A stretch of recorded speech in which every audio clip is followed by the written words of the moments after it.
This is a Monday.com ad. The same Monday.com designed for every team. The same Monday.com with built-in AI, scaling your work from day one. The same Monday.com with an easy and intuitive setup. Go to Monday.com and try it for free. You're listening to Make Some Noise Podcast, episode number 714.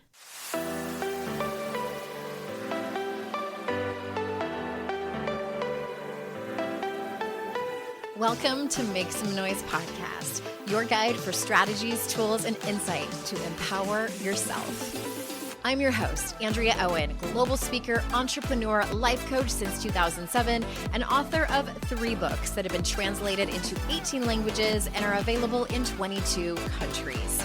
Each week, I'll bring you a guest or a lesson that will help you maximize unshakable confidence, master resilience, and make some noise in your life. You ready? Let's go.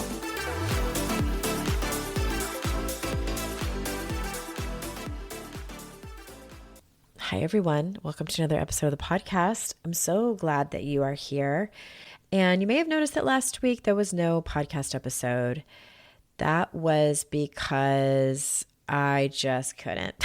I have a lot going on with some leftover divorce things happening and stuff in my personal life and big business changes and also just what's going on in our world today, more specifically in the US.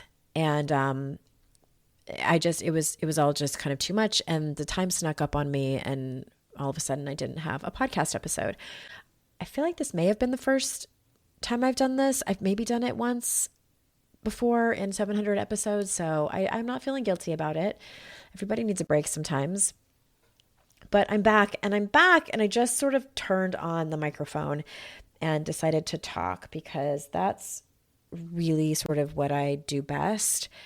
Most of the time, it's sort of where I shine. And I also never want to come across as, or, use the label fearless leader. I don't think any of us are fearless, but I do always want to present myself and lead as a courageous leader.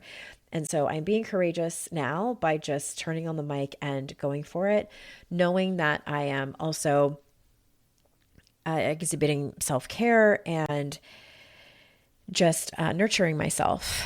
And so let me get into it. Just a couple of quick announcements based on what I have coming up. Really this year, not anytime super soon, but really this year, I'm going to be rolling out this year a pilot program of my one-on-one program that I've been taking a handful of women through, and it's devotion. And I will put a link in the show notes if you want to read a little bit about it. It's the one-on-one page, but I'm going to be rolling that out in a group format. So more details on that coming up. And I do still plan on taking a group to Costa Rica to Rhythmia this year to sit with the medicine of ayahuasca if people choose to do that. You don't have to sit with the medicine. You can just come to Rhythmia and enjoy all of the classes and the beautiful resort. And I am in talks with the Shannon Kaiser. Do you remember Shannon Kaiser? She's a friend of the podcast. She's been on several times. She's one of the most compassionate, loving, creative humans I have ever met. She reminds me a lot of my friend and colleague Amy Ehlers, where they just compassion and love kind of comes out of their pores. Have you met a woman like that? Do you know a woman like that? You might be a woman like that. And if you are, I want to know you. These women are so mothering to me, and I envy them a little bit that's what they lead with. I lead with other strengths, and I am compassionate and kind, but these women lead with it. And Shannon and I are in talks to possibly do a group program together this year for aspiring writers and authors, as well as we are behind the scenes trying to figure out how to take a group of Rhythmia together and support women, especially when they come home. Because what I have realized now that I have gone to Rhythmia specifically twice is that the about 30 days when you come home can be really life-changing and profoundly impactful in terms of your personal growth and your spiritual growth. And she and I are in agreement that it is a really important and tender time that will be useful if it's supported by people who are trained in coaching and supporting women to do that. So that is going on. And today's episode is going to be a couple of different things. I'm going to read you a poem that I wrote late last night when I couldn't sleep. And also something I've been thinking about regarding spiritual bypassing. So let's start actually with the spiritual bypassing. Those of you who don't know what that term means, I'm not going to go into it too much. You can Google it and look it up a little bit. It's all over social media if you search for the term. And it's heavily prevalent in this industry, in the industry of personal growth, especially women's empowerment. And spiritual bypassing, sort of in a nutshell, is when people encourage others to not focus on anything negative, anything difficult. They call feelings like shame, grief, terror, anger, especially rage, they call them negative emotions, and encourage you to focus on the positive, say that they're only here for positive energy. They walk away from any negative energy. They do things like make sure they tell everyone that they stay out of the news, especially politics, like anything that they deem as negative and that will kind of kill their vibe or, force them to manifest things they don't want to do. And I wrote about this in the revision of How to Stop Feeling Like Shit. And one of the main points that I was making there is that when we do this, it is extremely reductive, dismissive, and insulting to people who are, just humans.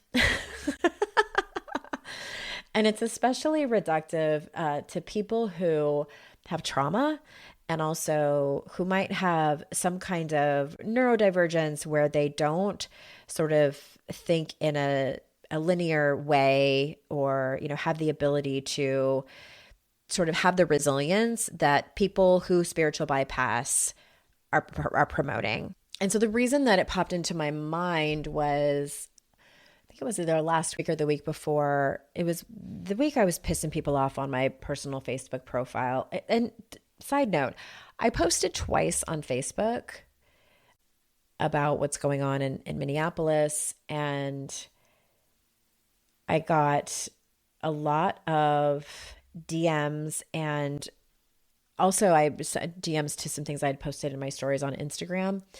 And this is something I'm not unfamiliar with. I get pushback every time I talk about big things that matter. However, this feels different. This feels more charged. There was more than usual.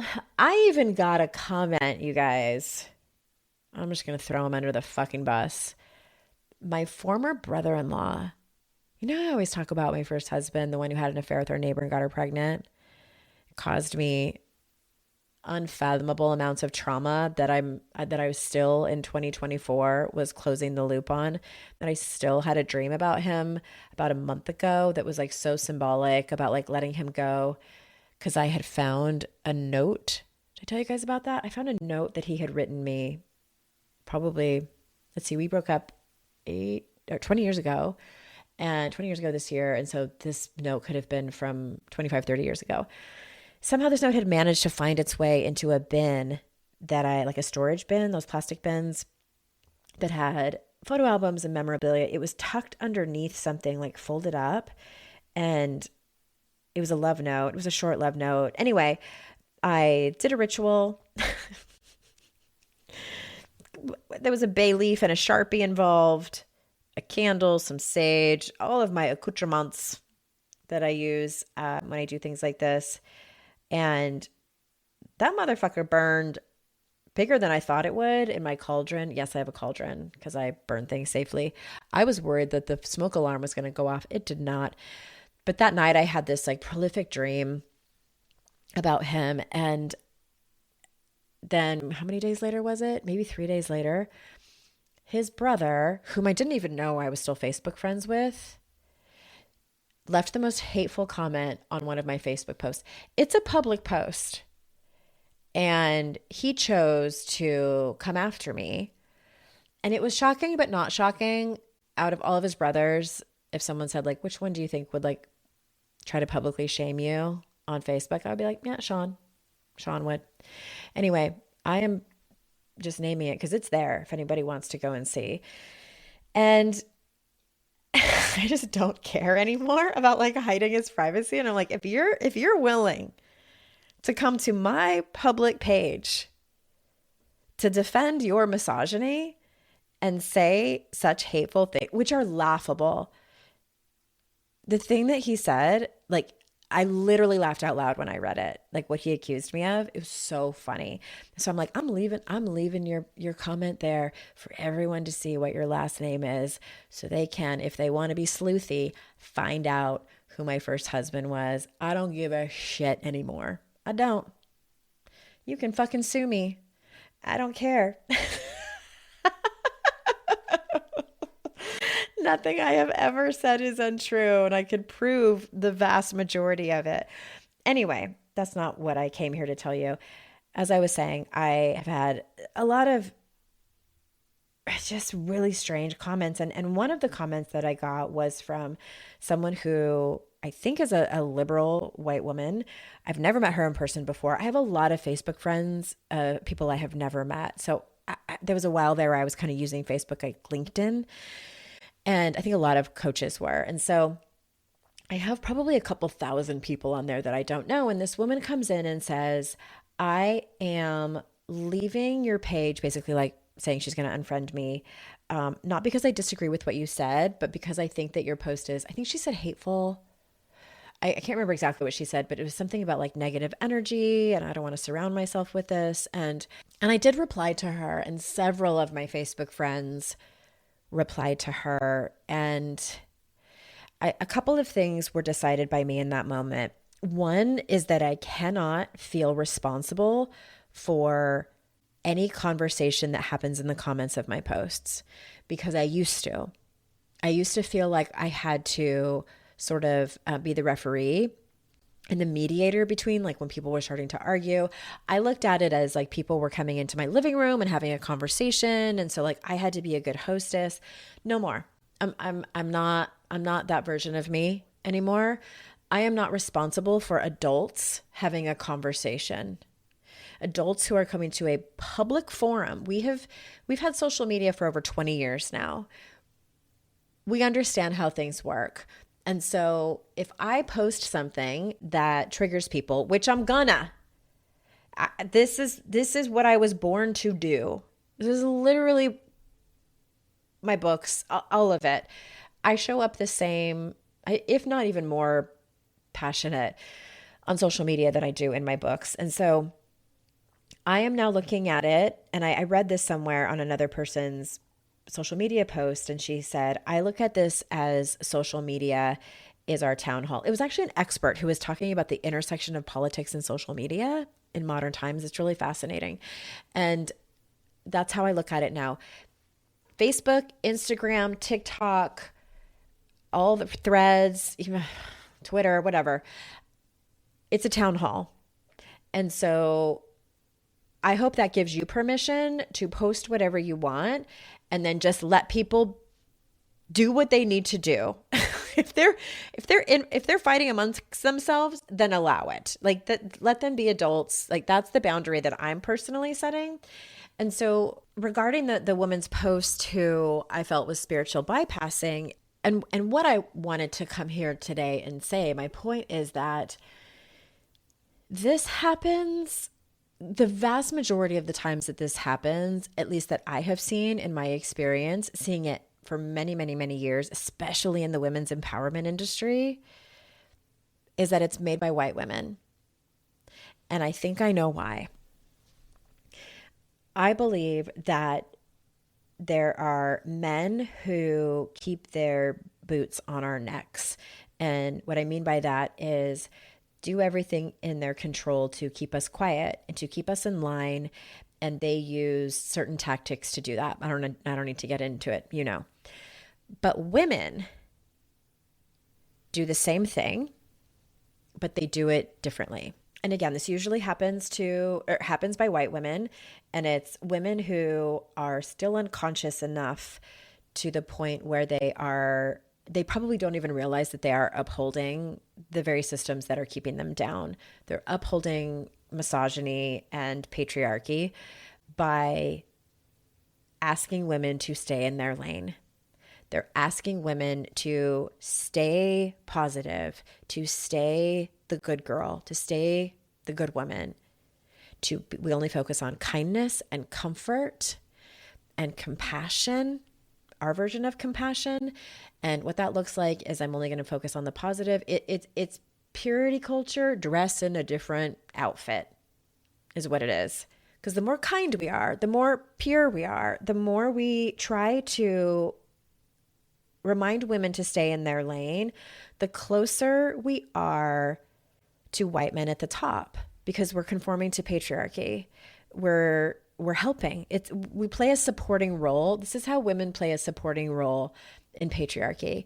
Okay, we take a quick ad break. When we get back, I'm going to read to you some more comments that I got on the socials. This episode is brought to you by Progressive Insurance. Fiscally responsible, financial geniuses, monetary magicians. These are things people say about drivers who switch their car insurance to Progressive and save hundreds. Visit Progressive.com to see if you could save. Progressive Casualty Insurance Company and Affiliates. Potential savings will vary. Not available in all states or situations. This show is sponsored by MIDI Health. Are you in midlife and feeling dismissed, unheard, or just completely fed up with the old healthcare system? You're not imagining it, and you're definitely not alone. For far too long, women's midlife health concerns have been brushed off, minimized, or met with some version of, this is just part of getting older, deal with it. And honestly, that kind of dismissal is exhausting. It can make you feel invisible or ashamed, or even like your body is suddenly a problem that no one wants to take seriously. Here's a wild stat. Even today, 75% of women seeking care for menopause and perimenopause are left entirely untreated. But here's the good news. Things are changing. Enter MIDI. MIDI is a women's telehealth clinic founded and backed by world-class leaders in women's health, and they're doing things differently. They're the only women's telehealth brand covered by major insurance, making expert care accessible and affordable. You get one-on-one, face-to-face visits with clinicians who actually listen, plus personalized care from hormone support to weight management, lifestyle coaching, and preventative health. This isn't cookie-cutter care. This is care built around you. Ready to feel your best and write your second act script? Visit joinmidi.com today and book your personalized insurance-covered virtual visit. That's joinmidi.com. MIDI, the care women deserve.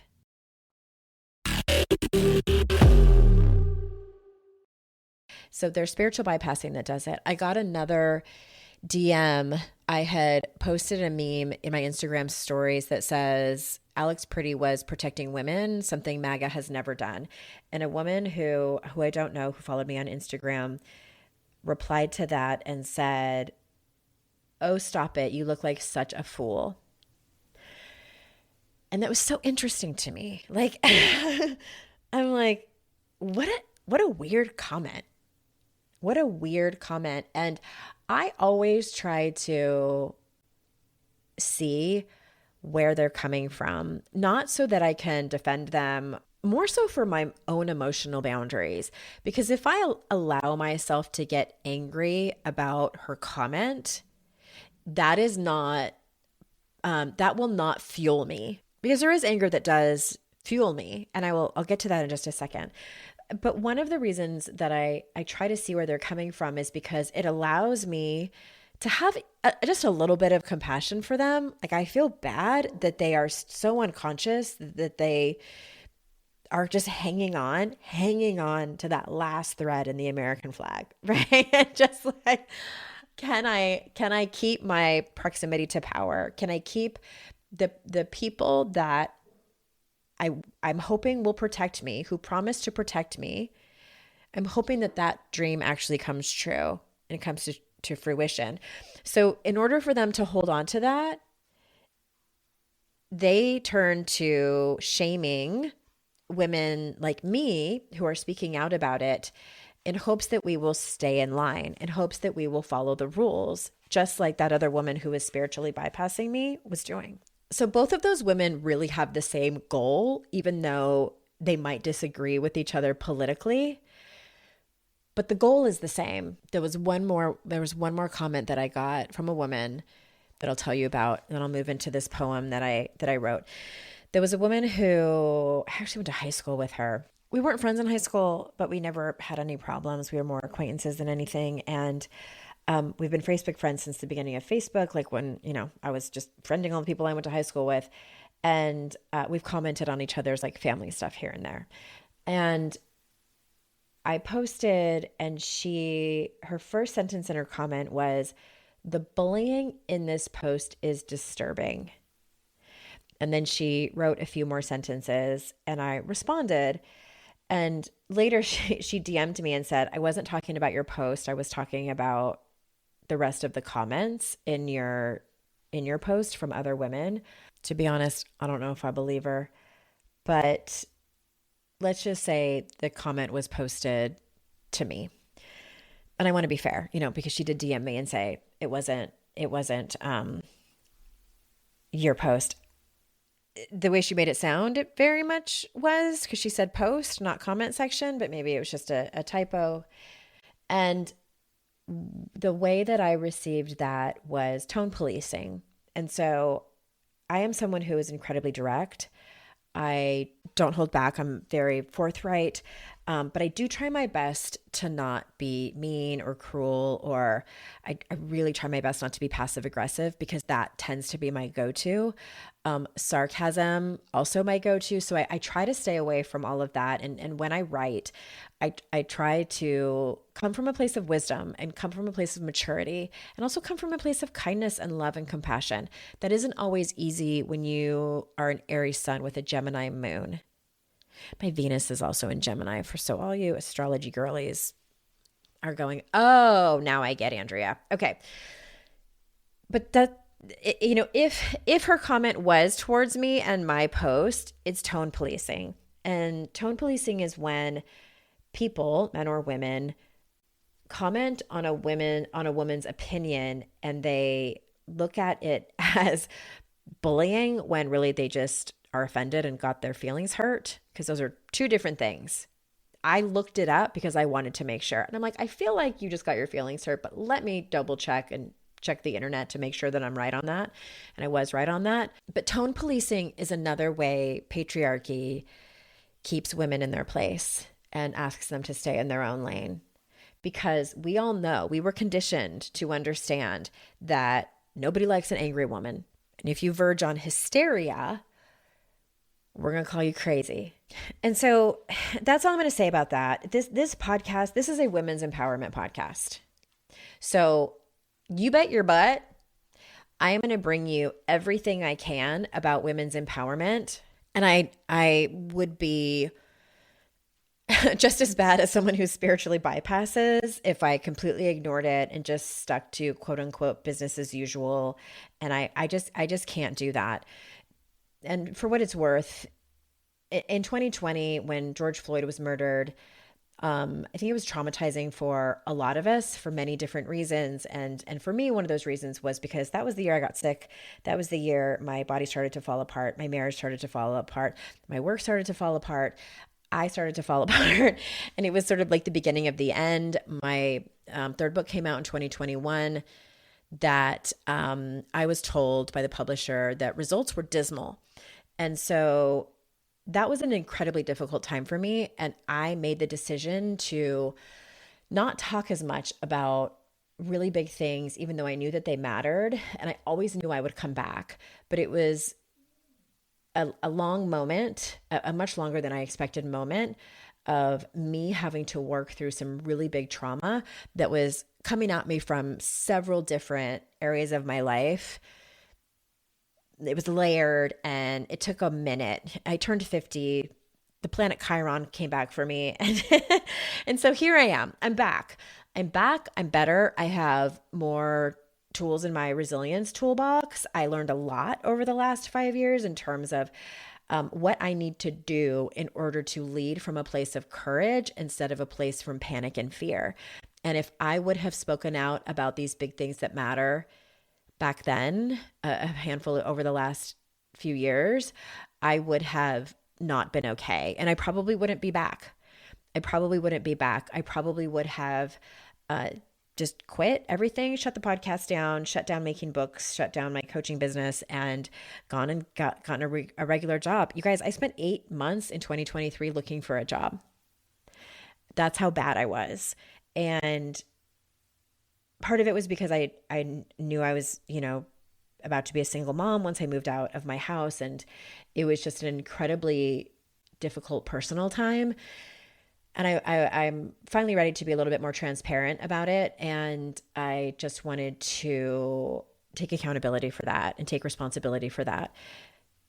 I can't in integrity do my job if I'm not speaking for all women. My focus always is you. My focus is always the women in my community that desire healing, that are wanting to get to a place of wholeness, that want to really just have radical self-acceptance and self-love and self-development. And I also know that I can't do that I am a piss poor leader if I'm not also taking care of myself. And so thank you for listening to that. We need to take a quick ad break. And when we get back, I'm going to read you that poem. All right, we'll be right back. This podcast is supported by MIDI Health. Are you in midlife, feeling dismissed, unheard, or just plain tired of the old healthcare system? You're not alone.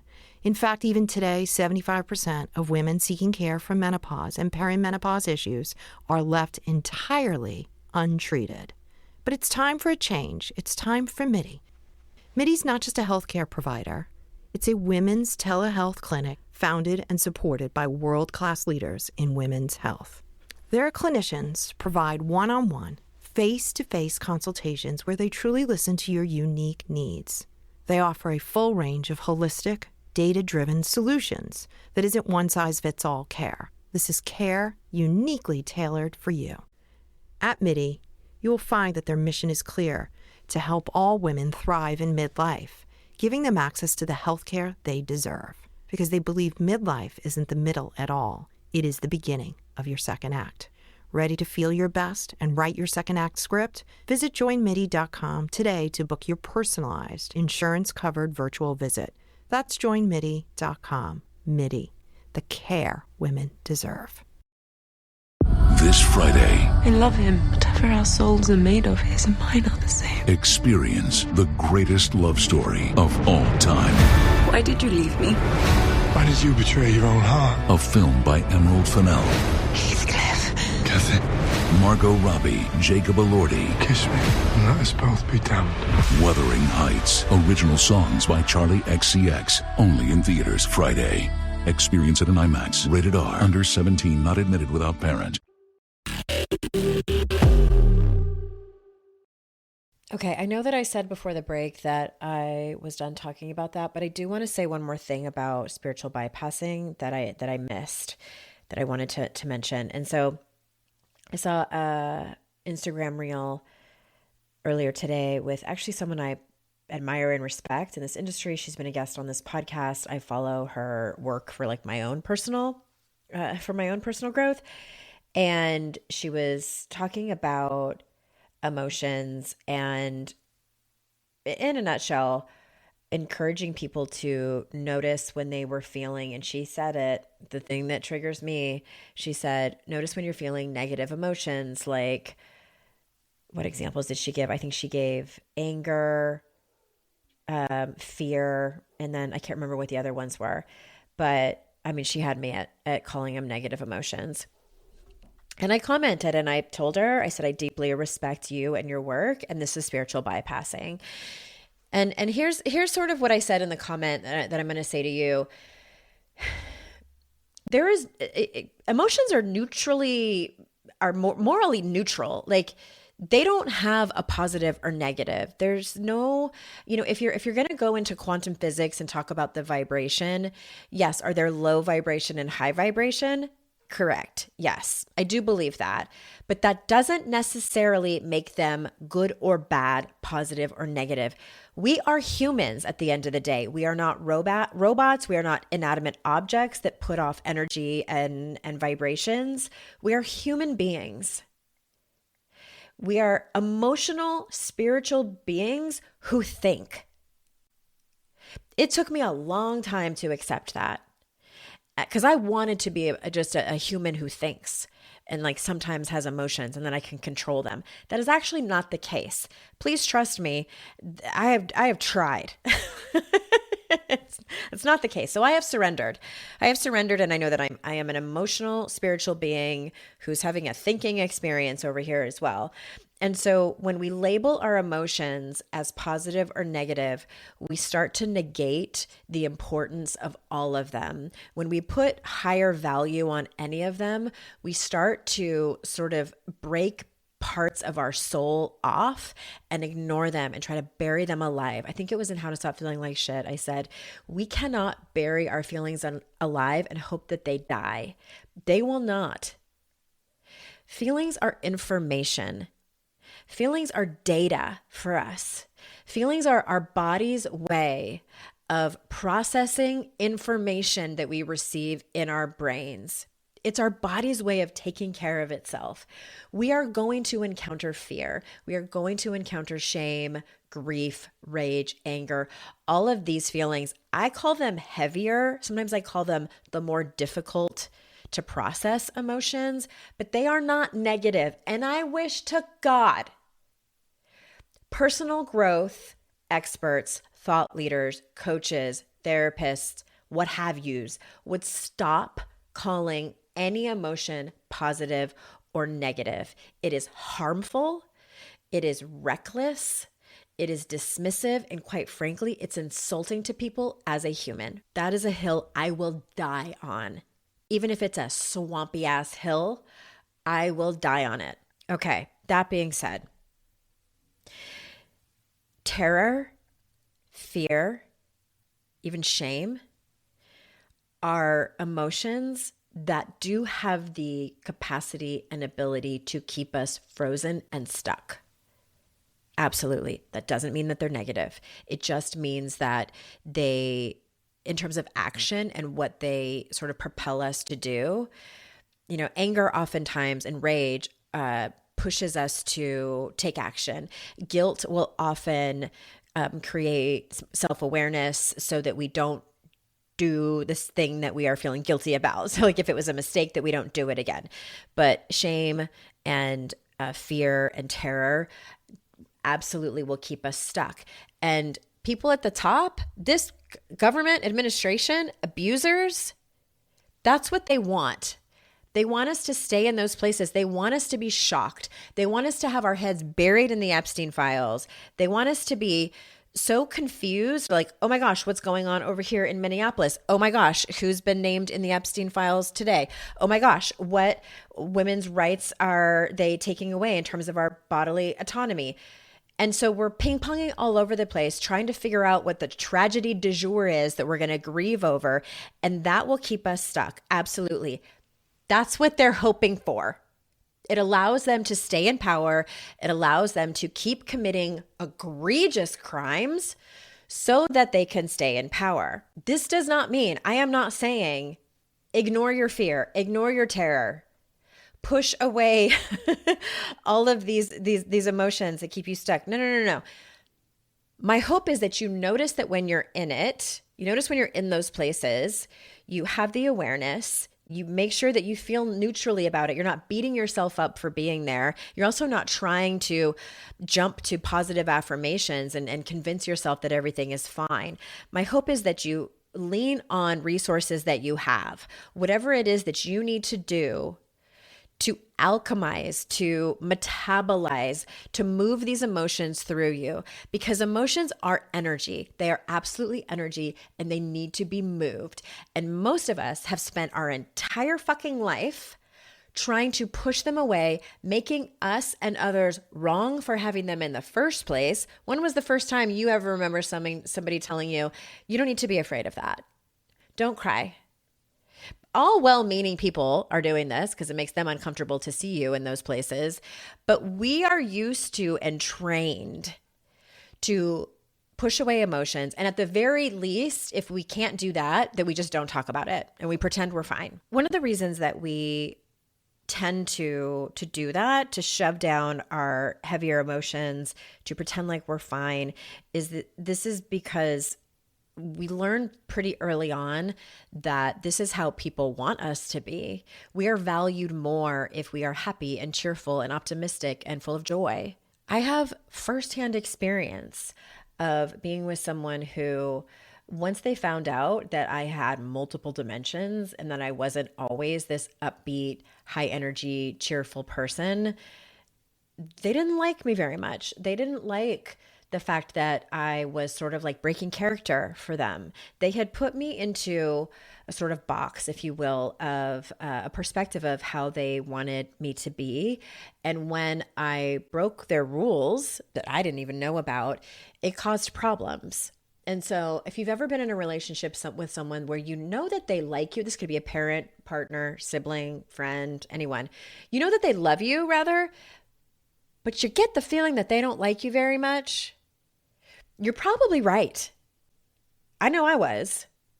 Because what ends up happening is that people sometimes, if they don't have the depth, if they don't have the capacity, if they are heavily influenced by patriarchy and misogyny, then they can tend to do that. And I'm not saying every person does this, but if that is something that you're feeling in your life, my invitation is for you to take a look at it, because it might very well be true. And what I call that is someone who doesn't have the ability to completely see you as a whole human. And this is dehumanization. We have to dehumanize people if we're going to do things like what ICE is doing in Minneapolis right now. If we are going to lean into things like homophobia, racism, xenophobia, et cetera, we have to dehumanize those people. If people are leaning into misogyny, they have to dehumanize women. They have to look at us as not a whole human, as objects, as sex objects, whatever it is, in order for them to carry out looking at a human in that way. Y'all, this is the stuff I learned from Brene Brown in my training around shame resilience. This is science. I'm not just making this up and pulling it out of my ass. Okay, I promise I'm done. I'm climbing down off my soapbox. But I am ready to read you this poem. And I wrote this poem last night. I couldn't sleep, thinking about, not so much thinking about what's coming out in the Epstein files. And by the way, I'm recording this about a week before this is coming out. So I think what was keeping me up was knowing what's coming. If you've ever felt a train coming down the tracks before you can see it, that's what I'm feeling. I'm feeling this vibration of just more coming. I think we haven't even heard the worst of it yet. And that's what I was thinking about. I was thinking about not only the women who are survivors of this horrible sex trafficking ring, probably the biggest one that we've ever heard of in our lifetimes, or possibly ever, but all of the girls and women and people who have been victims of powerful men who took advantage of their power. And so before I read the poem, I want to just say that I want to encourage anyone who's listening to this who is in any kind of pain, whatever the feeling is that you're feeling, is my encouragement is to make art from your pain.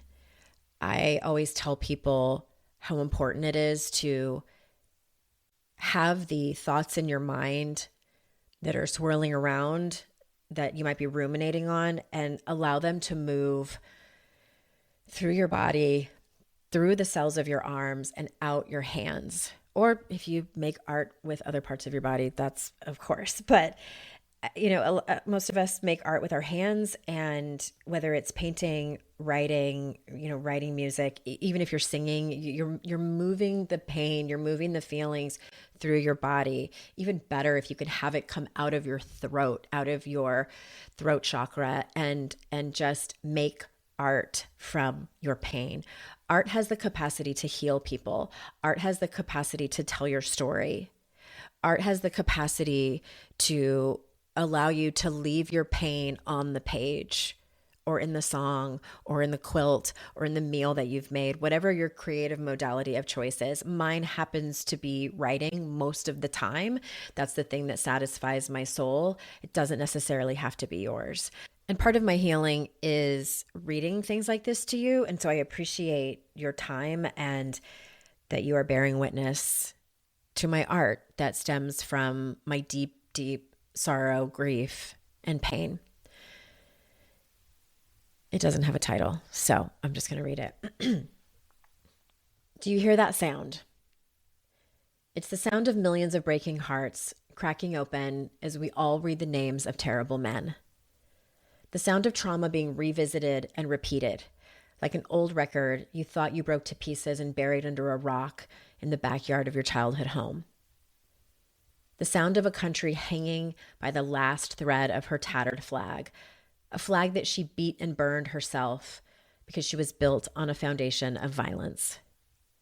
The sound of howls from too many women who were once girls, forced to do the unthinkable, and then terror kept them silent. The sound of muffled sobs as these women gather and cling to one another, clinging to hope and love because they are forced to face it all again. As the country that failed them, that failed all of us, travels awkwardly through this reckoning, I pray for the girls who are now women. I pray that as they are forced to watch a fire burn that they once had to walk through, that they can stand together and know they are fireproof. I pray for all the pain that was inflicted onto them, its return to them tenfold in the form of love, courage, and peace. Thank you for listening. And remember, it's our life's journey to make ourselves better humans and our life's responsibility to make the world a better place. Bye for now.